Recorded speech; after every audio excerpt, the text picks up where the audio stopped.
시진핑 정권이 들어온 다음에 아주 예측할 수 없는 일들을 하기 시작한다는 거죠. 은행에서 돈을 빌려서 집을 산 개인들이 엄청난 부를 잃어버리는 일들이 생겨요. 그게 중국 소비 위축으로 저는 이어지고 있다라는 생각이 들고요. 경기가 계속 좋았을 때는 드러나지 않다가 경기가 식으니까 문제점들이 나타나고 지난 10년 넘게 동안 계속해서 국제기구들이 계속 지적했던 내용인데 그걸 여전히 못 고치고 있다. 그게 지금 사실 중국 경제의 팩트라고 볼 수 있어요.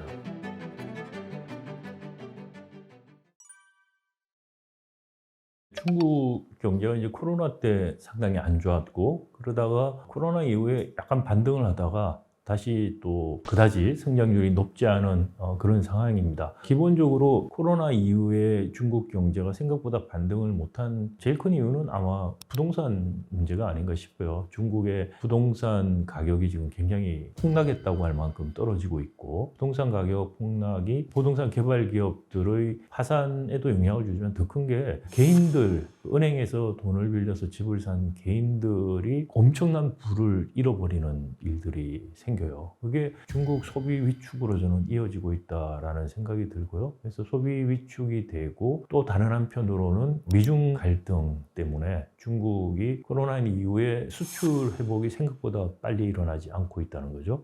그런 것 때문에 수출의 부진 문제, 그 두 가지가 사실 중국 경제 지금 짓누르고 있는, 그래서 중국 경제가 여전히 굉장히 어려운 상황이다라고 생각이 듭니다. 먼저 좀 이해를 해야 될 게 우리 한국에서 중국에 관심이 많은 것 같이들 생각을 하지만 우리는 모든 게 땜박식이에요. 땜질식. 그 앞에 눈앞에 것만 보기 때문에 뭐가 크게 어떻게 바뀌었는지 전혀 모르는 경우가 많아요. 중국도 관심 있다고 그러는데 그때그때 나오는 단편적인 뉴스만 가지고서 이야기를 하는 거거든요. 그 이제 대표적인 게 지금 중국 경제가 소비가 위축이 돼서 나빠졌다라는 이야기를 하는데 그건 사실 역사적으로 보면 꼭 맞는 말은 아니에요. 소비 위축이 일어나는 건 맞지만 그러면 과거에 중국이 소비 비중이 컸었던 나라냐? 전혀 아니에요. 중국은 전 세계에서 GDP에서 소비 비중이 가장 낮은 나라예요. 중국 경제의 굉장히 구조적인 문제점인데 소비를 안 하는 대신에 저축률이 굉장히 높은 나라였습니다. 경제 발전기에 1인당 소득을 조정해서 경제 발전기를 비교해봐도 한국하고 일본하고 비교해도 중국은 소비가 항상 낮았고요. 그게 이제 기본적인 중국 경제의 특징이고요. 지금도 중국은 소비가 GDP의 40%가 안 돼요. 근데 그 소비가 40%도 안 되는 게 더 줄어들고 이런 문제라는 거죠. 우리나라 같은 경우도 세계적으로 소비가 굉장히 비중이 낮은 나라예요. 우리도 한 50% 정도밖에 안 돼요. 일본 같은 경우에는 55% 정도 수준이 되거든요. 미국 같은 경우는 소비가 전체 경기의 70에서 한 75% 이상을 차지합니다. 그러니까 그렇게 따지면 이게 소비 비중이 뭐 이번에 갑자기 낮아진 건 아니고 중국이 계속 안고 있었던 문제였고요. 근데 그 소비 비중이 낮은 대신에 중국 사실 경제 성장을 이끌어왔던 거는 그 투자라고 할 수 있어요. 투자. 수출 부분도 사실 기여하는 부분이 있기는 있습니다. 한 부분은 있지만 아주 큰 부분은 투자에서 나왔다고 볼 수가 있습니다. 그러니까 중국이 뭐 해외 수출도 많이 하고 수입도 많이 하고 규모에서는 엄청 크지만 중국 GDP 전체를 두고 볼 때는 한국하고 비교해서 무역 의존도가 훨씬 낮아요. 그리고 거기에 반해서 투자 비중은 한국이나 일본도 굉장히 투자를 많이 한 나라인데 거기보다 훨씬 높아요. 특히 그 2005년 정도를 기점으로 해서 중국의 수출은 계속해서 낮아지고 있었고요. GDP 대비. 대신에 그걸 메꾸면서 2000년대 중반에서부터 지금 한 2020년까지 중국 경제 발전을 쭉 끌고 온 건 뭐냐? 투자인데 그 투자의 대부분이 부동산 투자예요. 근데 부동산 버블들이 생길 수밖에 없는 정책을 사실 15년 이상을 해왔고 그게 지금 문제로 터지고 있는 거죠. 그러니까 이른바 과잉 투자들이 일어났던 거죠. 그 투자들이 경기가 계속 좋았을 때는 드러나지 않다가 경기가 식으니까 문제점들이 나타나고 그래서 그 문제점들이 이제 소비 위축으로도 지금 이어지고는 있죠. 제가 아는 중국 교수가 있는데 상하이에 있는 중국 교수가 있는데 이 젊은 교수는 아직 자기 집이 없어요. 그래서 집을 언제 살까 고민을 하는데 자기 동료 교수들은 몇 년 전에 집을 샀는데 지금 집값이 폭락해가지고 대출 받은 돈보다 집값이 더 떨어졌다는 거예요. 그러니 월급 받아서 그냥 대출 갚고 겨우 그러고 하니까 소비할 수 있는 여력들이 없어지고 있죠. 그러니까 이 부동산 문제가 지금 어느 정도 정리가 되지 않는 이상은 중국 소비가 아주 급격하게 늘어나는 것은 어렵다. 그리고 중국은 소비가 너무나 비중이 낮기 때문에 소비를 늘려야 된다는 이야기를 지난 10년 넘게 동안 계속해서 서양의 투자자들이나 정부기관들이 국제기구들이 계속 지적했던 내용인데 그걸 여전히 못 고치고 있다라는 겁니다. 그게 지금 사실 중국 경제의 팩트라고 볼 수 있어요. 코로나라는 게 전 세계적으로 다 충격을 줬죠. 어떻게 보면은 무역 흐름들이 없어지고 또 특히 이제 중국 같은 경우 그것 때문에 대외 이미지가 굉장히 나빠졌고 코로나 때문에 사실 중국이 부동산 문제 이런 문제점들 누적된 것들이 이제 터지기 시작하는 기점이 됐다는 의미에서는 맞고요. 그다음에 또 한편으로는 미중 갈등들 같은 것들이 확산되는 그 이전에 트럼프 때부터 생겼던 갈등들이 코로나 때 중국을 보면서 유럽까지 해서 일종의 중국을 봉쇄하는 연합 같은 것들이 지금 만들어지면서 이제 굉장히 어려운 대외적인 환경을 가졌다라고 볼 수가 있죠. 그래서 그런 것들이 사실 중요하고 코로나 때 중국이 봉쇄 정책을 굉장히 강하게 했기 때문에 생산력 떨어지고 한 것들은 사실은 봉쇄 정책했던 다른 나라들 때도 일어난 거예요. 또 강도의 차이 때문에 차이가 있었지. 근데 그것 때문에 중국 경제가 망가졌다 보기는 어렵고요. 봉쇄 풀면서 회복이 됐어야 되는데 회복이 안 되는 이유가 말씀드린 것처럼 그것을 기점으로 해서 부동산 문제점들이 터져 나오기 시작하고 그다음 대외적인 중국에 대한 봉쇄적인 정책들 이런 것들이 일어나기 시작했다는 것 때문에 사실 코로나라는 기점이 중요한 변수라고 생각이 됩니다.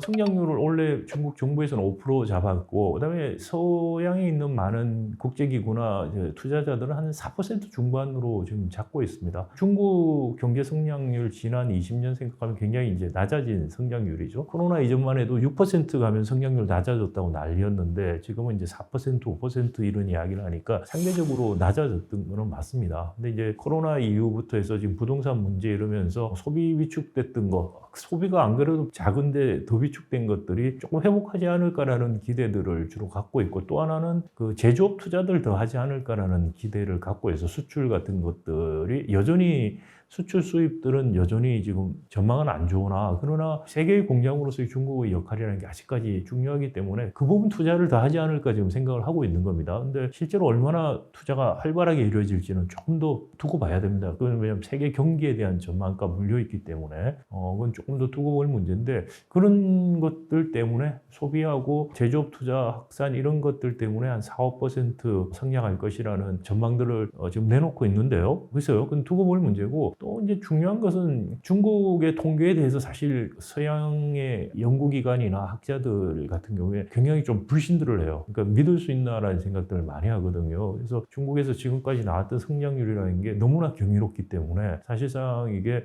정말 정확한 통계인지라는 의문이 들 수 있고요. 근데 더 중요한 거는 이 부동산 문제가 해결이 안 되면은 중국 정부가 적극적인 재정 정책을 쓰기가 어려워요. 지금 중국 정부가 적극적인 재정 정책을 안 쓰고 있다, 이자율을 안 올리고 있다 이런 식의 이야기를 많이 하는데 적극적인 재정 정책 쓰기에는 부채가 너무 지금 심각해요. 특히 이제 중국의 지방 정부는 부동산이 지금 폭망하면서 지방 정부가 엄청난 부채를 안고 있거든요. 그래서 재정을 확 늘린다는 거, 경기 부양한다는 게 생각보다는 쉽지 않다라는 거고요. 금리도 마찬가지로 지금 그러지 않아도 집값이 떨어져서 대출 때문에 지금 다들 살기 어렵고 수요도 막 위축된다고 하는데 금리까지 올린다라는 것도 사실 쉽지가 않아요. 금리를 낮춰서 그러면 적극적인 재정 정책을 쓰는 것들 방법인데 거기에 대해서도 이상하게만큼 중국 정부가 좀 소극적이에요. 그래서 아마 정책적인 여지가 있다면 재정 확장보다는 금리를 낮춰서 적극적으로 대응하는 정책들이 그나마 중국 정부가 경기 부양에서 할 수 있는 방법이 아닐까라는 생각이 듭니다.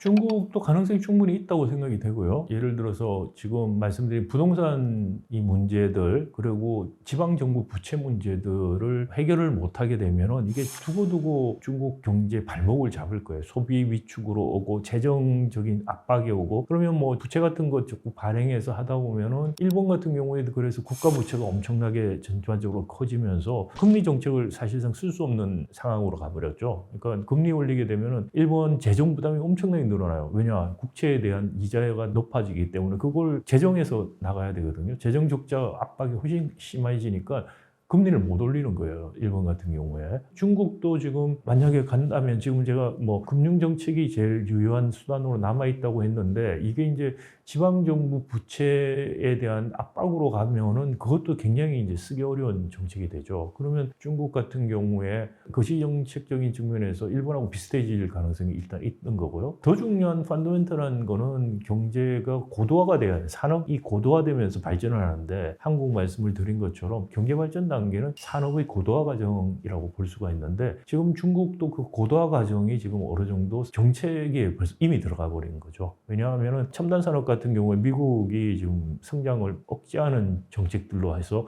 굉장히 어려워지고 있고 그다음에 이제 중저가 잘하는 부분들은 계속해서 어느 정도에서 갈 수 있겠지만 산업의 진화가 어려워질 것이다라는 거죠. 그런 측면에서도 일본하고 비슷한 측면이 있어요. 근데 차이점이 하나 있다면은 여전히 중국은 발전 단계가 아직까지 한국이나 일본보다 낮은 단계에 있어요. 그래서 중저가 상품에서 여전히 생산을 하고 판매할 수 있는 여력들이 더 있고 하기 때문에 그런 면이 어떻게 보면 중국 경제가 급속하게 일본화되는 것들을 막아주는 역할을 할 수 있는데 그렇지만 궁극적으로 그 지금같이 정책들이 유지된다면 장기적인 침체에 들어갈 수 있다라는 생각이 듭니다.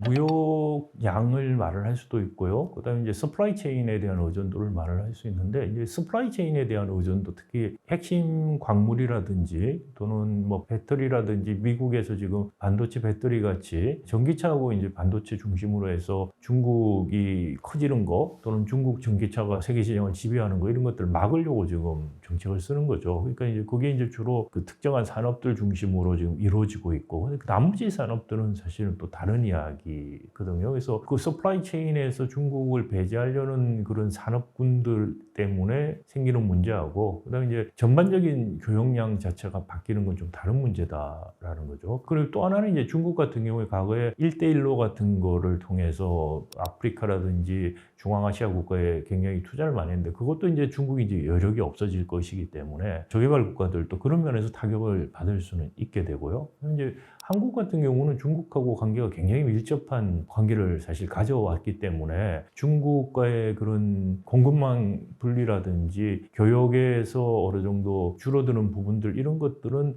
우리한테 좋은 영향은 줄 수 없어요, 당연히. 그런데 또 긍정적인 측면도 있기는 있어요. 예를 들어서 반도체라든지 배터리, 자동차 배터리 같은 산업에서 중국하고 격차를 좀 더 늘려놓을 수 있는 기회가 생겼죠. 그런 긍정적인 또 측면도 잘 우리가 활용을 하고 부정적인 측면은 좀 최소화하고 하는 그런 좀 노력들이 정부 차원에서 기업 차원에서 이루어져야지 된다라는 생각이 들어요. 그래서 중국 경제가 어려워지는 게 결코 우리한테 좋은 건 아니지만 그럼에도 불구하고 그런 전략적인 측면에서 또 그것이 도움이 될 수 있는 측면도 있다라는 거. 그래서 양날의 칼 같은 것이 아닌가라는 생각이 듭니다.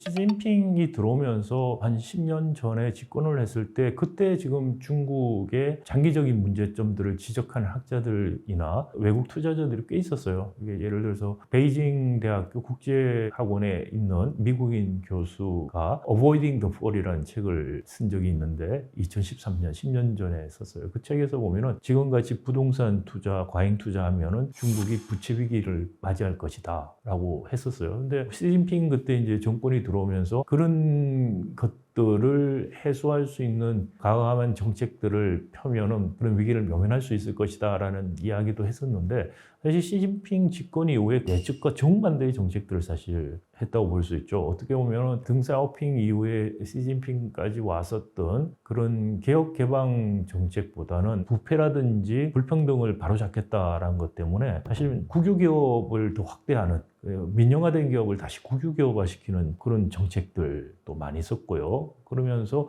시장에 대한 개입들 그리고 우리 잘 알려진 알리바바 마이니엔트라는 금융회사를 상장하려고 하는 게 결국 실패했던 중국 정부에 대한 비판에 대해서 굉장히 탄압을 하고 하는 그런 것들이 개혁 개방 정책에서 사회주의적 시장 경제에 그러면서 규칙을 정해 나가고 좀 더 투명화시키고 이런 노력들을 해 나가면서 누적된 문제를 해소해야 된다는 기대 내지는 희망을 거의 정반대로 했다고 볼 수 있죠. 지금 중국에 대해 세계에서 증권시장 같은데 지금 중국 증시 나빠지고 돈이 빠져나가고 하는 이유가 중국에 대한 장기적인 전망이 굉장히 불확실해졌다는 거. 경제적인 전망뿐만이 아니고 투자를 한다는 건 장기적인 수익이 보장이 돼야 되는데 중국 시진핑 정권이 들어온 다음에 경제적인 논리라든지 예측 가능성보다는 어떤 정치적인 이유로 아주 예측할 수 없는 일들을 하기 시작한다는 거죠. 그게 불안감이죠. 그러니까 투자하고 회수가 안 될 수 있다는 불안감.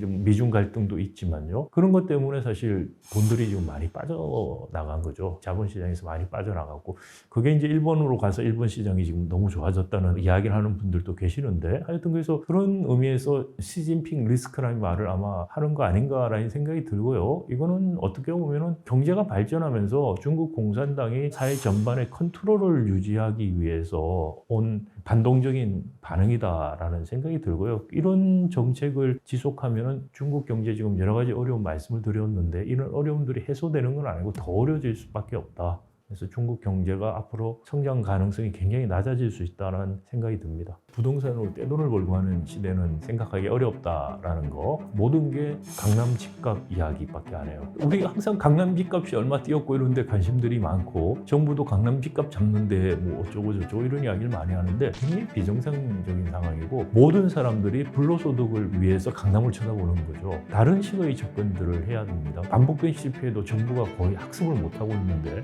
이번엔 좀 제대로 좀 학습을 해야 된다라는 생각이 듭니다.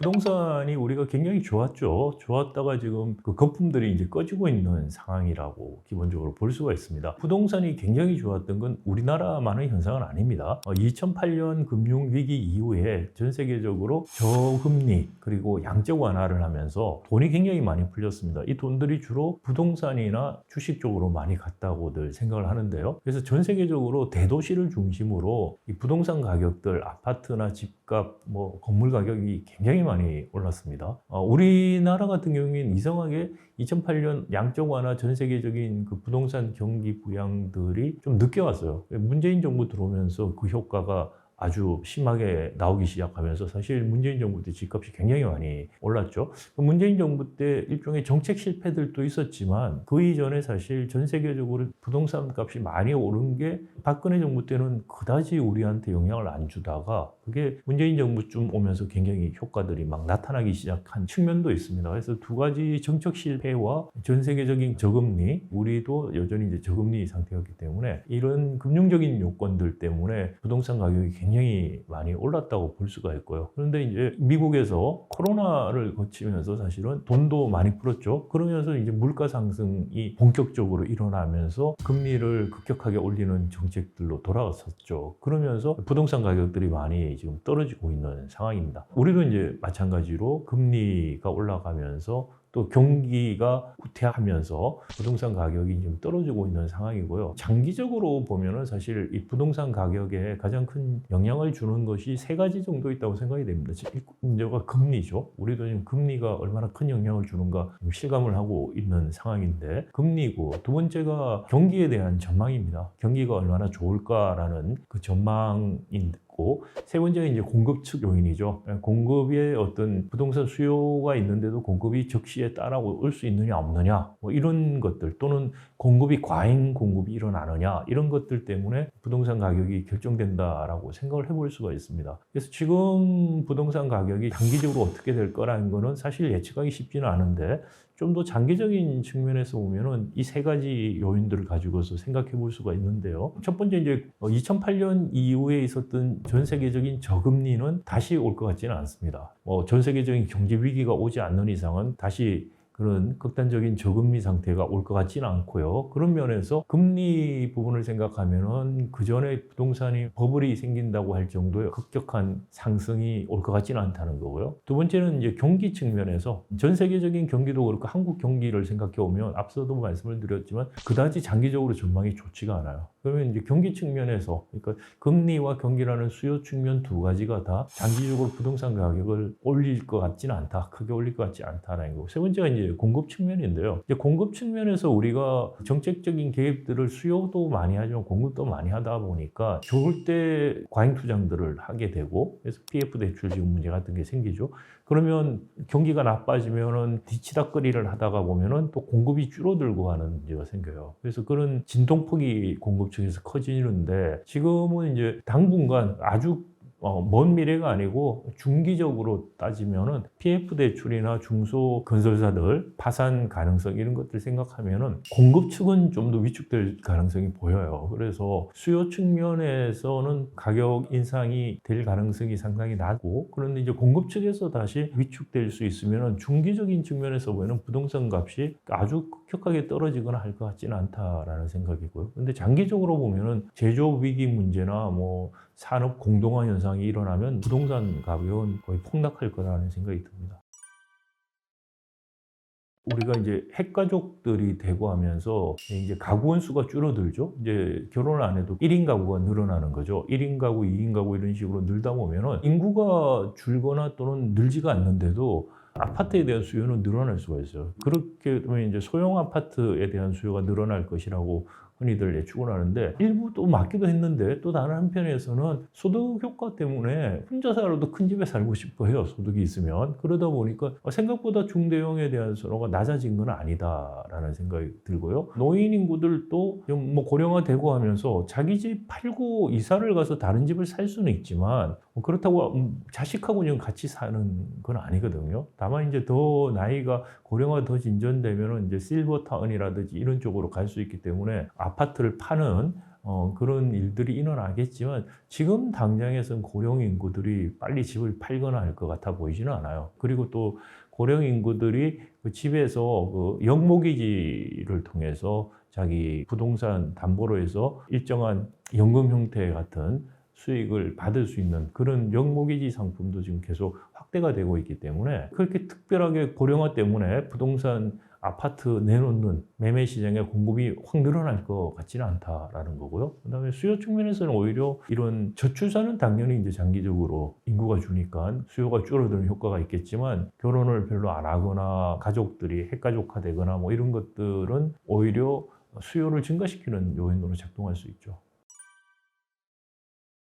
지금 12월 말 금융위원회에서 나온 자료를 보면은 지금 우리 PF 대출 잔액이 작년 말 기준으로 136조 정도가 됩니다. 우리가 사실 부동산 PF 대출 문제가 이미 2011년에 한번 터졌었죠. 2010년, 11년에서 이른바 저축은행 사태라고 일어난 거죠. 그 당시에도 이제 부동산이 좋아지면서 이게 PF 대출 통해서 무리하게 이제 공급들을 하기 시작을 하면서 경기가 죽으면서 이제 PF 대출 부실화가 일어났던 것이죠. 그래서 특히 이제 저축은행들이 그 당시에 줄도산을 하는 일들이 벌어져서 예금보험공사에서 거의 한 27조 원을 투입해서 저축은행 구조조정을 했습니다. 그 이후에 한 반 정도를 예보해서 회수했고 결국은 한 14조 정도 돈이 재정이 들어갔어요. 저축은행 PF 대출 문제 때문에. 그리고 이때 은행들도 사실 굉장히 PF 대출에 많이 물렸었거든요. 그래서 좀 구조조정들을 하고 있었는데 이 경험 때문에 이번에 부동산 붐이 왔을 때 은행들은 PF 대출에 굉장히 소극적으로 빠졌어요. 그래서 은행 대신에 이제 적극적으로 뛰어든 데가 증권입니다. 증권이고 저축은행, 그다음 여신 전문 이 세 곳인데 액수로 보면은 사실 여전이라고 하는 여신 전문 쪽이 굉장히 큽니다. 그에 비해서 이제 증권이나 저축은행은 뭐 7조 8천억, 9조 6천억 정도의 PF 대출 잔액이 2023년 말에 있어요. 근데 연체율은 증권이 압도적으로 높습니다. 13.7% 정도 되고요. 그다음에 이제 저축은행이 거의 7%, 그리고 여신 전문이 한 4.65% 이렇게 돼 있기 때문에 이 세 곳이 이제 제 PF 대출 관련해서 지켜봐야 될 부분인데 그럼에도 불구하고 2010년도, 11년도에 있었던 PF 대출 문제로 생겼던 저축은행 줄도산 사건 같이 그렇게 일어날 가능성은 상대적으로 더 낮다라고 생각은 돼요. 그리고 은행들이 크게 안 물려 있기 때문에 이게 저축은행이나 증권에 문제가 있다고 하더라도 금융 전반적인 위기로 올 것 같지는 않다라는 생각이 들고요. 다만 이렇게 되면 역시 또 공적 자금이 투입될 가능성이 굉장히 크다는 겁니다. 2010년에도 말씀드린 것처럼 27조 정도 투입하고 한 14조 정도를 회수를 못했어요. 반 정도를. 근데 이번에도 얼만큼 투입되고 할지 모르겠지만 또 많은 사실 국민의 세금들이 들어가는 거죠. 이런 것들이 반복되고 있다는 건 뭘 의미하냐면은 PF 대출이라든지 이런 금융 대출이 사후적으로 재정을 투입할 수밖에 없는 이런 거라면은 사전 규제가 너무 약하다는 이야기밖에 안 돼요. 그러니까 사전 규제를 더 강화해서 사후에 금융사고가 나면 세금, 국민의 혈세로 사실상 메꿔주는 이런 반복적 행위가 일어나게 해서는 안 된다라는 것이고요. 그게 또 부동산 경기가 좋을 때 너무 부실한 PF 대출이 커지는 것을 막을 수 있는 수단이 되기도 합니다. 이번 계기로 해서 좀 과거에 반복된 실패에도 정부가 거의 학습을 못하고 있는데 이번엔 좀 제대로 좀 학습을 해야 된다라는 생각이 듭니다. 우리가 항상 강남 집값이 얼마 뛰었고 이런 데 관심들이 많고 정부도 강남 집값 잡는데 뭐 어쩌고 저쩌고 이런 이야기를 많이 하는데 사실 그 정책의 포커스가 잘못됐다고 생각이 돼요. 이렇게 관심이 많은 이유는 뭐냐면은 부동산에서 엄청난 불로소득을 강남에서 가져간다라는 거죠. 그래서 사실 바람직한 것은 부동산에서 생기는 그 소득, 이익에 대해서 정부가 세금으로 다 환수를 해야 돼요. 그래서 사실 부동산에서 생기는 이익이라고 하는 것은 자기의 노력이라든지 자신의 어떤 생산적인 활동 그리고 생산적인 투자 이런 거하고 관련이 없어요 전혀. 대부분이 어떻게 보면은 길이 났다라든지 뭐 GTX가 뚫혔다라든지 입지적인 조건들이고 그게 대부분 정책이라든지 환경에 의해서 결정이 됩니다. 그래서 집값이 올라갔다는 것은 어떻게 보면 우리가 경제학적인 의미에서 생산적인 활동의 결과로 올라간 게 아니에요. 그걸 지대라고 부릅니다. 이 지대라는 게 안 좋은 의미에서 불로소득이 되는 거죠. 근데 이건 그러면 경제학 이론에서 뭐라고 가르치냐? 지대라고 하는 불로소득 세금으로 거둬야 된다. 그래야만 투기에 대한 수요가 없어지죠. 그러니까 강남에서 집이 비싼 건 당연해요. 여러 가지 환경적인 여러 가지 조건이 좋기 때문에 누구나 살고 싶어 하고 해서 집값이 비싼 건 당연하고 그건 자기가 서비스죠. 주거에서 오는 서비스를 누리는 대가로 쓰는 거죠. 그게 이제 정상적인 건데 문제는 우리는 거기에서 돈을 엄청나게 어떤 사람은 평생 일해서 버는 것보다 집 한 번 사서 팔고 해서 더 버는 그런 일들이 벌어지다 보니까 모든 사람들이 불로소득을 위해서 강남을 쳐다보는 거죠.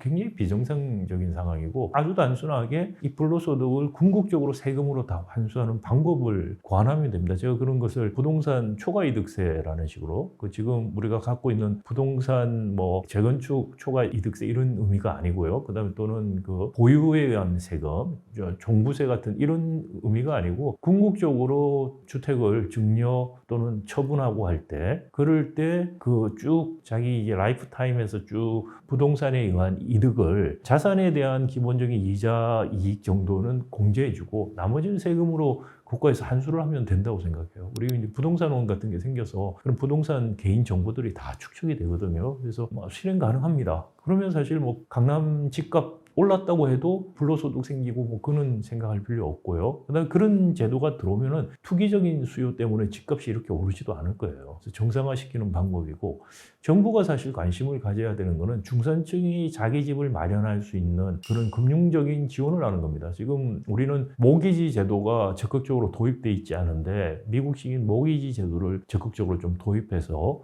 자가 소유할 수 있게 해주는 거. 그다음에 이제 취약계층에 대해서는 공급 정책을 해야 되는 거죠. 취약계층들이 자기 소득에 따라서 낼 수 있는 만큼 돈을 내고 살 수 있는 그런 주택들, 아파트들을 공급해주는 그러니까 뭐 강남 같은 상류층, 그다음에 중산층, 그다음 취약계층에 대해서 다른 식의 접근들을 해야 됩니다. 근데 우리는 모든 게 강남 집값 이야기밖에 안 해요. 그래서 굉장히 잘못된 식으로 정책들이 이루어지고 어떻게 보면 취약계층들은 거의 소외되어 있고요. 좀 취약계층이라고 뭐 정책 나오는 게 대부분 우리는 뭐 부자들 아니면 중산층들을 위한 정책이지 정말 취약계층을 위한 정책은 없어요. 그러니까 취약계층들 아파트 지어서 임대 어쩌고 이러는데 그런 분들도 있지만 더 취약계층에 있는 분들은 고시원에 살고 있어요. 그런 분들은 거의 정책의 사각지대에서 잊혀진 사람처럼 되고 있는데 이런 취약계층에 있는 분들이 인간다운 생활을 할 수 있는 그런 정책으로 전환이 돼야 된다는 거죠. 부동산으로 돈을 버니까 그런 거죠. 기본적으로. 지금 우리가 경제 발전 단계를 거치면서 부동산 값이 굉장히 많이 뛰었죠. 근데 앞으로는 이런 식의 경제 발전 단계에서 성장률을 기대하기 어렵기 때문에 제가 말씀드린 것처럼 부동산으로 떼돈을 벌고 하는 시대는 생각하기 어렵다라는 거. 그게 이제 그러면 좀 바뀌기 시작하지 않을까 싶어요. 거기에다가 부동산으로 불로소득을 엄청 누릴 수 있는 것이 과세를 통해서 불가능하게 만들면은 집값이 좀 더 정상화가 되면서 부동산에 대한 집착 또는 부동산이 전체 자산의 80%를 차지하는 기이한 이런 일들이 없어지기 시작할 거라고 저는 생각이 됩니다. 그래서 그런 현상이 일어난 건 기본적으로 세금 문제 그리고 경제 성장 과정에서 일어섰던 집값의 급격한 상승이라는 두 가지로 설명할 수 있지 않을까 생각합니다. 만약에 장기적으로 봐서 우리가 제조 위기라든지 산업 공동화 현상 같은 게 나면 부동산 시장은 굉장히 어려워질 거라고 생각이 됩니다. 거기에 비해서 그런 경우가 되더라도 지금 같은 과세제도, 조세제도가 바뀌지 않으면 강남 불패 신화는 깨지기 어려울 거라고 생각이 돼요. 그러니까 빈익빈 부익비가 심해질 거예요. 그러니까 경제 위기 같은 것들이 오게 되면은 사실상 양극화가 훨씬 더 심화됩니다. 그렇게 되면 돈 가진 부자들이 강남에다가 집을 사고 그게 더 투기적인 수요를 불려오고 하는 현상이 벌어지겠죠. 그래서 강남권 그리고 이제 비강남권 또 특히 이제 동남권 산업단지가 몰려있는 동남권이 초토화돼 버린다면은 이 지방과 수도권 격차 또 수도권 안에서 강남과 비강남 지역들의 격차들은 훨씬 더 커지기 시작하면서 양극화 문제가 굉장히 심각해지고 물론 이런 사회적 양극화가 심해지는 것은 경제 전반에도 나쁜 영향을 미치는 악순환이 될 수 있겠죠. 농산물 물가가 20% 이상 올랐고 사과값이 역대 최고치를 찍고 있고 체감하는 물가 상승이 굉장히 높다는 것이죠. 우리는 지금까지 뭘 하냐면 그때그때 물가가 오르는 것을 찍어 누르는 식으로 가격 통제를 해서 이른바 땜방식 정책을 계속 했던 거죠. 인위적으로 가격을 억제하는 정책들 이런 건 사실 지속 가능하지 않은 그런 상황이 왔다. 그런데도 불구하고 똑같은 식의 가격 통제 정책으로 일관해야 더 이상 이거는 지속 가능하지 않고 악순환에 들어가기 쉽다라는 것이죠.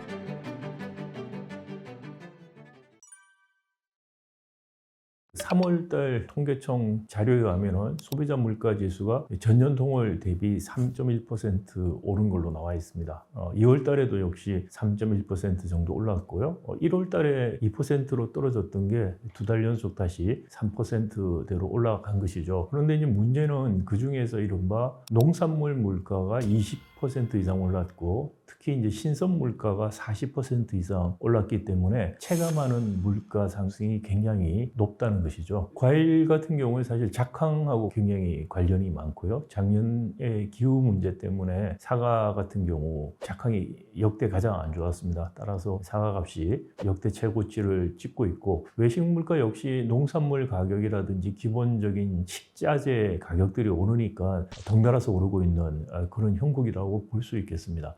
전반적인 물가 상승률도 3% 수준을 꾸준히 유지하고 있기 때문에 정부가 목표하는 2% 수준의 물가 상승률보다는 계속 높은 수준으로 유지되고 있지만 더 큰 것은 체감하는 이른바 신선 물가, 농산물 가격, 에너지 관련된 기름값 같은 것들의 변동들이 계속 있다 보니까 고물가에 대한 소비자들이 또는 국민들이 느끼는 것은 수치상 나오는 것보다 훨씬 크다라고 생각이 듭니다. 2008년 이후에 전 세계적인 저금리 상황이 지속되면서 아주 의아스럽게도 물가가 별로 오르지 않고 또는 통화량은 굉장히 많이 풀린 상태가 일정 기간 지속이 됐습니다. 그러다가 2021년부터 미국에서 물가가 급등하기 시작하면서 2022년 7월에는 전년 동월 대비 9.1% 상승하는 꼭지점을 찍게 됩니다. 그 이후에 미국의 페드가 아주 공격적인 이자율 상승 정책을 지금 펴고 있고요. 그러면서 미국의 소비자 물가 지수가 작년 4, 4분기부터 한 3% 수준 그리고 지금 3% 초반 수준으로 내려가 있고요. 페드에서는 이것을 2%까지 낮추겠다는 목표를 가지고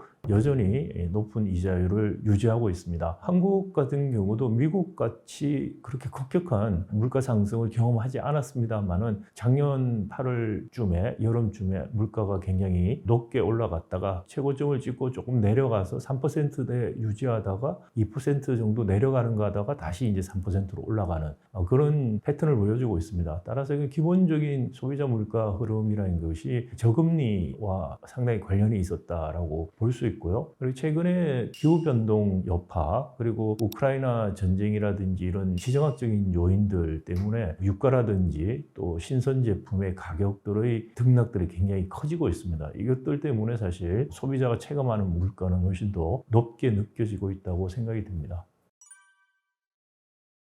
사실은 이 근원 물가와 소비자 물가 이렇게 나눠서 저희들이 보는데요. 이제 근원 물가가 흔히 우리가 말하는 인플레이션에 대한 측정을 할 때 더 많이 사용하는 것입니다. 근원 물가라고 하면 이제 소비자 물가 지수에서 변동폭이 큰 농산물이라든지 에너지 가격 같은 거를 제외한 것들입니다. 그래서 따라서 주로 임금 인상이 얼마나 되는가가 사실 중요해지고, 또 다른 한편에는 이제 월세, 집세 같은 것들도 근원 물가의 중요한 부분을 차지하게 됩니다. 근원 물가는 소비자 물가보다는 조금 더 낮게 유지가 되고 있어서 이른바 인플레이션 압력은 굉장히 크지 않다라고 판단을 일단은 해볼 수 있습니다. 그런데 미국 같은 경우에는 소비자 물가와 근원 물가가 동시에 이자율을 적극적으로 올리면서 굉장히 낮아지는 현상이 있었는데, 우리는 미국같이 높지도 않았지만 그렇다고 이자율도 적극적으로 올린 것도 아니기 때문에 사실 근원 물가, 소비자 물가가 아주 빨리 낮아지고 있지는 않다는 것이고요. 더 나아가서는 우리 같은 경우에 이른바 전기값 같은 전기가스 이런 공공재, 공공 유틸러티라고 하는 유틸러티에 대한 가격을 정부가 인위적으로 계속 낮추고 있습니다. 그래서 한전 같은 경우에 적자폭이 굉장히 크고 하기 때문에 이런 것들이 어떻게 보면 향후에도 계속해서 물가 상승의 압박 요인이 될 수 있다. 그렇다고 해서 1970년대 미국이 겪은 것 같은 인플레이션이 우리가 올 것 같지는 않지만 안정적인 물가 수준이라고 흔히 말하는 2%의 물가가 오는 것은 쉽지 않아 보인다, 이렇게 생각이 됩니다. 사실은 물가를 안정시키기 위한 정책은 이자율 정책입니다. 기본적으로 전 세계적으로 선진국가에서는 이자율 정책을 통해서 물가를 안정시키는 것이 금융 정책을 쓰게 되는 거죠. 근데 우리 같은 경우에는 개도기 시절에 사실 이 거시 금융 정책을 쓸 수 있는 환경들이 잘 마련되어 있지 않았습니다. 그리고 경제개발계에 또 물가가 많이 올랐기 때문에 그때 정부가 한 게 뭐냐면 가격 통제 정책을 한 겁니다. 정부, 지금 기재부 전신이었던 부처에서 물가관리국이라는 것도 있었고, 그 다음에 이제 물가관리과도 있었고, 그리고 이제 폐지가 됐습니다. 그럼에도 불구하고 여전히 우리 정부와 관료들과 정치인들은 물가 관리라는 것을 가격 통제를 통해서 한다는 잘못된 인식을 갖고 있고요. 우리 언론에서도 물가 관리라는 걸 가격 통제라는 식으로 오해들을 굉장히 많이 하고 있습니다. 이런 가격 통제 정책이라는 게 더 이상 작동하기 어렵다는 게 최근 정부가 이른바 물가 관리에 실패하고 있는 이유 중에 하나입니다. 예를 들어서 사과라든지 신선 과일들 가격이 많이 올랐는데, 이것은 사실 기후 위기 문제 때문에 그 사과 재배 면적이라든지 지역 같은 게 계속해서 북상하고 있었던 것이죠. 그리고 기후변동 폭이 커지면서 이 농작물 같은 경우에 신선 농작물 수확량 변동폭이 매우 커지는 게 계속해서 관측이 되었던 것입니다. 그래서 정부가 이런 구조적인 변동에 대해서 구조적인 정책을 통해서 10년 이상 사실 대비를 했어야 되는데, 우리는 지금까지 뭘 하냐면 그때그때 물가가 오르는, 가격이 오르는 것을 찍어 누르는 식으로 가격 통제를 해서 못 오르게 막아내는 이른바 땜방식 정책을 계속 했던 거죠. 근데 이제 땜방식 정책의 한계가 보여지는 거죠. 구조 자체가 굉장히 나빠져서 변동폭이 큰데 땜방식으로 계속 찍어 누르려고 한다고 하니까 이게 잘 되지가 않죠. 그러다 보니까 이제 나아가서 안 되니까 보조금을 주는 거죠. 1월 달에 설해서 과일값 오른다고 690억을 정부가 보조금으로 쐈습니다. 그리고 2월, 3월에는 230억 정도를 더 지금 쓰고 있어요. 선거도 앞두고 있고 하기 때문에. 이게 효과는 사실 뭐 그때 돈 쓸 때만 반짝 나고 아무런 대책이라고 할 수는 사실 없는 정책들, 땜박식 가격 통제 정책이라는 게 더 이상 작동되지 않는 상황까지 왔다라는 것이고요. 그래서 물가 관리에 대한 근본적인 정책의 전환이 없으면 지금 같은 식의 그 가격이나 물가 변동폭이 커지고 정부는 그때그때 찍어 누르는 정책 무리하게 하다가 안 되면 돈 재정을 투입하고 하는 그런 악순환에 들어가기 쉽다라는 것이죠. 또 말씀드린 것처럼 전기값 같은 거 계속해서 찍어 눌러서 여전히 적자를 엄청 보고 있는데 이거 지속 가능한 방식이 아닙니다. 전기값이 정상화돼야지 거기에 맞게끔 수요도 조절이 일어나고 그리고 새로운 재생에너지라든지 새로운 전원들이 또 시장에 도입되면서 공급 측면에서 혁신이 일어나고 하는 일들이 벌어질 수 있습니다. 그런데 지금같이 소비자들, 국민들에게 표를 받기 위해서 그 표를 의식해서 또는 대통령 지지를 의식해서 인위적으로 가격을 억제하는 정책들 이런 건 사실 지속 가능하지 않은 그런 상황이 왔다. 그런데도 불구하고 과거 박정희 개발 체제부터 지금 윤석열 정부까지 민주당 정권까지 포함했습니다. 똑같은 식의 가격 통제 정책으로 일관해왔다. 더 이상 이거는 지속 가능하지 않고 이제 전환이 필요한 시점이다라고 말씀드리고 싶습니다. 사과 같은 경우도 사실 수입하려면 몇 년 정도 테스트 같은 것들을 해야 되고 하는데 그런 것들이 이제 이미 사실 이루어졌었어야 된다는 거죠. 기후 변동에 따라서 작물들 재배 지역이나 면적들이 바뀌는 거 그러면서 이제 전체적인 또 소득 수준 변동에 따른 수요의 변동 이런 것들을 보면서 어떤 작물들 위주로 갈 것인가에 대해서 농가들에 대해서 그런 좀 정보도 제공하고 또 다른 한편은 필요하다면 이제 수입 같은 걸 하는 절차를 해야 됩니다. 농수산물 또 수입을 통해서 가격을 안정화시키는 그런 정책들이 병행이 되어야만 사실 농산물 가격이 장기적으로 안정화될 수 있고요. 또 그래야만 또 외식 물가도 장기적으로 안정화될 수 있는 그런 상황이 지금 와 있다라고 생각이 듭니다. 미국에서 페드가 어느 정도 목표치에 가까워졌다고 생각하면은 6월 이후에 하반기에 아마 금리 인하도 할 것이다라고 지금 전망을 하고 있는 것은 물가가 잡혔을 때 그렇다는 의미죠. 우리 한국은행 같은 경우에는 적극적으로 물가 인하를 위해서 금리를 올리지를 못했고요. 금리를 올리게 되면 특히 이제 부동산 부분들 이런 데서 충격들이 올 수 있다는 문제 때문에 당장의 대출 금리들 올라가게 되죠. 그러니까 소비자들이 사실 대출금리 올라가면서 소비다 주고 하는 건데 사실 금리를 올리는 목적이 그런 효과 때문에 하는 겁니다. 그런데 그런 효과가 오면 사람들이 불만을 가지니까 그러니까 못 올리는 거죠, 금리를. 그래서 금리 정책을 한국은행 굉장히 적극적으로 못하는 정치적인 요인들 때문에 지금 못하는 측면이 있고 페드가 금리를 내리기 시작한다면 그때쯤 돼서 이제 한국은행도 어느 정도 금리 인하를 고려할 수 있을 거라고는 생각이 됩니다. 다만 물가가 안정화됐을 때 금리 인하를 고려하는 것이지 거꾸로 금리가 내려가서 물가가 안정화되는 것은 아니다라는 것이죠.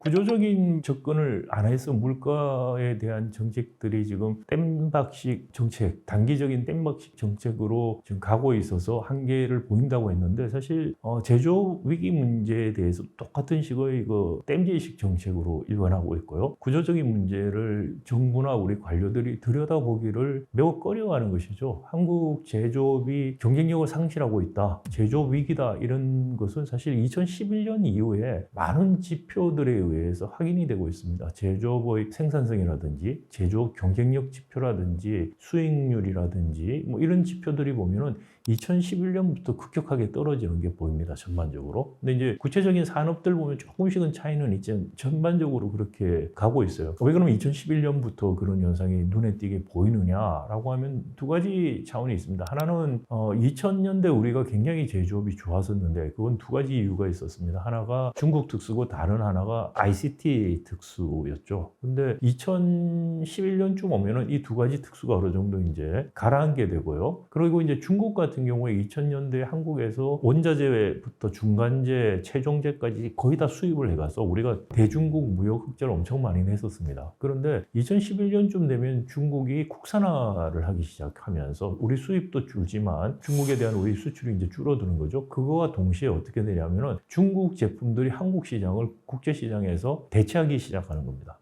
대표적인 예가 그 휴대전화를 생각해 보시면 스마트폰 저가 상품군에서 삼성이 중국산에 의해서 거의 대체되기 시작을 합니다. 2011년 중반쯤에 보면은 자동차 시장에서도 중국 국내 시장을 한정해서 보면은 현대차가 거의 2, 3년에 한 번씩 점유율이 반토막 납니다. 거의 지금 점유율이 없어져 버린 상태까지 왔는데 중국 차들이 가성비가 좋아지면서 현대차들이 거의 퇴출이 되는 중국 시장에서 그런 현상이 이제 발생하게 되죠. 그래서 중저가 상품군에서 석유화학도 마찬가지고요. 조선도 마찬가지고 우리가 생각하는 10대 중화학공업 주력 산업의 대부분에서 중국 한국이 중저가 분에서 우리와 경쟁 상대가 되고 대체하기 시작했다라는 거죠. 그리고 또 다른 한편으로는 그러면 우리는 프리미엄 상품군으로 치고 들어가야 되는데 프리미엄 상품군에서 그다지 성공을 지금 못 거두고 있는 거죠. 스마트폰 같은 경우도 애플하고 경쟁에서 계속 밀리고 있고 최근에 이제 삼성 신형 휴대전화 스마트폰이 좀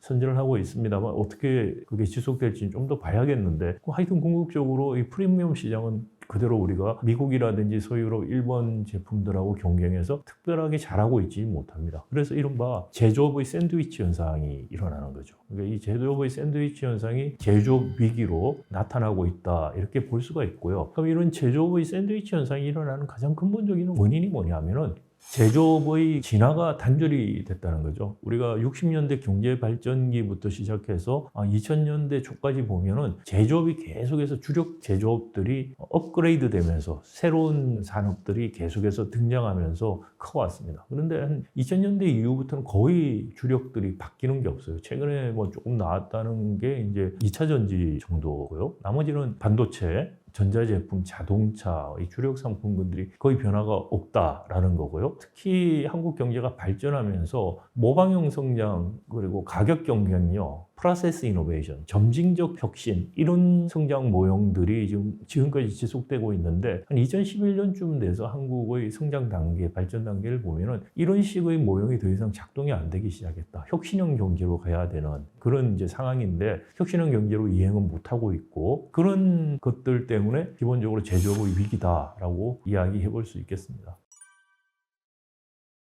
한국에서 제조업 비중이 GDP 한 27% 정도 됩니다. 독일하고 일본은 한 20% 정도밖에 안 되고요. 미국은 한 12% 수준밖에 안 돼요. 그래서 제조업이 한국 경제에서 차지하는 비중은 다른 선진국들에 비해서 굉장히 크다라고 볼 수 있고요. 근데 이 제조업이 만약에 위기에 들어가서 잘못한다 그러면 경제 성장이 전반적으로 나빠지고 그리고 이제 만약에 이제 도산들이 일어나기 시작하면 실업 같은 문제도 심각해지겠죠. 근데 여기에 더해서 최근에 탄소 중립 이행하는 문제나 아리백 이행하는 문제까지 더 겹쳐졌기 때문에 사실 지금 같은 제조업 구조를 가지고서는 제조업 위기 기존에 있었던 것 더하기 탄소 중립 이행이라는 또 다른 차원의 문제까지 덧붙여져서 한국 제조업이 생존하기 어려워질 수 있는 상황이 올 수 있다라는 거죠. 우리 10대 중화공업이 사실 탄소 배출을 굉장히 많이 하는 산업들입니다. 외국하고 달리 한국은 그 탄소 배출에서 산업 부분의 비중이 굉장히 큽니다. 그래서 이 산업 부분의 탄소 배출 문제를 해결하지 못하면 사실 탄소 중립 이행하는 게 어렵고요. 그렇게 되면 점점 탄소 배출에 대해서 탄소세 같은 세금 내지는 관세 성격의 부과들이 일어날 가능성이 매우 커지고 있기 때문에 가격 경쟁력이 그러지 않아도 없어지고 있는데 급격하게 없어질 가능성이 굉장히 크다라는 거고요. 그리고 아리백을 못하면 재생에너지를 이용해서 생산을 못하게 되면 글로벌 리더격인 IT 기업들에게 더 이상 반도체나 배터리나 이런 것들을 팔기가 어려워질 가능성이 굉장히 커집니다. 그렇게 되면 지금 한국의 뭐 삼성전자나 이런 쪽이 어떻게 대응할 것이냐 궁금한데요. 저는 미국으로 공장들을 최신 공장들을 이전들을 다 할 거라고 생각을 합니다. 사실 그래서 용인의 반도체 클러스터는 땅만 파놓고 거의 사실 지을 가능성이 저는 없다고 생각이 돼요. 왜냐하면은 용인에서는 뭐 전력 공급 계획도 없지만 더더구나 거기서는 아리백을 할 수가 없어요. 반도체를 사겠다는 글로벌 기업들이 재생에너지 100%를 사용한 거를 사겠다고 지금 점점 바뀌고 있고 또 나아가서 반도체 장비를 파는 그 네덜란드의 ASML 같은 회사 같은 경우도 재생에너지 100%로 생산을 안 하면 장비를 안 팔겠다고 지금 그러고 있어요. 그런 현상이기 때문에 아리백 환경을 국내에서 구축하는 그런 정책들을 시급히 해야 되는데 전혀 관심이 없어요. 지금 관료나 정부나 관심이 없고 놀라운 것은 삼성전자 같은 기업들도 해달라 소리를 안 하고 있어요. 공장은 미국 가서 짓겠다는 거죠, 앞으로. 새 공장은. 그러면 어떻게 될 것이냐. 중저가 제조업들, 공장들 도산될 가능성이 크고요. 삼성전자라든지 뭐 반도체 배터리 회사들, 이런 회사들이 최신 공장 외국에 짓기 시작하면 국내 산업은 공동화될 가능성이 굉장히 커요. 그래서 미국의 러스트 벨트 같은 현상이 한국에서 일어날 가능성이 매우 크다. 이대로 가면은 한국 제조업, 한국 경제는 위기를 모면하기 어려울 것이다라는 생각이 듭니다. 정부 같은 경우에 예를 들어서 아리백 산업 클러스터 같은 걸 만드는 정책들을 좀 펴야 되죠. 그리고 이제 에너지 믹스도 단순하게 뭐 탈원전이니 아니니 이런 이념적인 이야기 할 게 아니고요. 우리가 필요한 아리백에 꼭 필요한 중요한 산업들, 재생에너지를 어떻게 어른 지역에서 공급할 것인가. 이게 이제 또 전력망하고 관련이 있어요. 그리고 산업 구조가 고도화될 수 있도록 지금 어차피 제조업에서 가격 경쟁력을 상실하거나 탄소 배출이 너무 큰 산업들은 도태될 수밖에 없어요. 그걸 막을 수가 없어요. 그거는. 그런 산업들이 도태되고 새로운 산업이 들어올 수 있도록 그러니까 진입과 대출이 잘 일어날 수 있는 유연한 경제 구조로 바꿔야 됩니다. 그러기 위해서 제일 필요한 게 사실 우리 너무나 비대해져 있는 한국의 재벌들 경제력 집중을 해소하는 그런 개혁들이 있어야만 산업이나 기업 구조가 유연해질 수 있고 그리고 정책에 의해서 이 산업 전환들 또 그린 산업으로 가고 고부가 가치 산업으로 가는 산업 전환이 가능해지는 겁니다. 이런 것들은 이제 정부가 정치가 해야 될 문제고요. 기업들 같은 경우에 특히 우리 재벌 같은 경우에 그렇게 가는 거에 대해서 이해상충들이 있기 때문에 저항을 하는 거죠. 그리고 그러면 아예 새 공장은 미국에서 짓고 그다음에 오래된 공장들 가지고 가격을 충분히 낮춰서 경쟁력을 유지해서 여기서 빼먹을 수 있는 건 여기서 다 빼먹고 그런 식의 지금 기업들은 전략을 가져가는 게 아니냐라는 생각이 들어요. 그래서 삼성전자가 한국 기업이면은 최첨단 반도체는 한국에서 먼저 만들게 해야 됩니다. 그러려면은 우리가 만들고 싶어도 아리백이 안 돼서 팔 수가 없다라는 핑계를 댈 거예요. 그 핑계를 못 대게 만들 수 있는 환경을 만들고 여기서 만들어라고 해야 됩니다. TSMC 같은 경우에 대만에도 지금 아리백 환경이 별로 아직 안 좋아요. 그래서 TSMC는 가장 최신 공장은 대만에 짓겠다고 선언을 해요. 그리고 그에 발맞춰서 대만 정부가 TSMC가 아리백을 할 수 있도록 해상 풍력을 만들어서 전기를 대는 작업을 같이 하고 있어요. 우리도 지금 동남권에 해상 풍력하고 태양광 통해서 아리백 클러스터를 만들어서 적극적으로 한국의 기업은 한국에서 최첨단 제품을 만들어야 되고 만들 수 있게 하는 그런 정책들을 해야 된다. 기업은 스스로 할 요인이 없어요. 구조적인 전환, 산업 전환을 위해서 지금부터 발벗고 나서지 않으면 결국은 러스트 벨트가 되거나 제조 붕괴 현상을 막기 어려울 거라고 생각이 됩니다. 제가 타이타닉호 예를 많이 드는데 빙하가 지금 이렇게 가면 빙하에 부딪힐 수 있다고 지금 말을 하고 있는 시점인데 이 시점이 지나서 빙하가 보이면 더 이상 돌이킬 수가 없어요. 빙하가 보이는 시점이 언제쯤일지 제가 예상을 정확히 할 수 없으나 2030년대쯤 되면 그렇게 보일 수도 있다는 생각이 들고 지금 적극적으로 이런 산업전환 정책을 하지 않으면 이게 필요성을 깨달을 때 너무 늦을 수가 있다는 생각이 듭니다.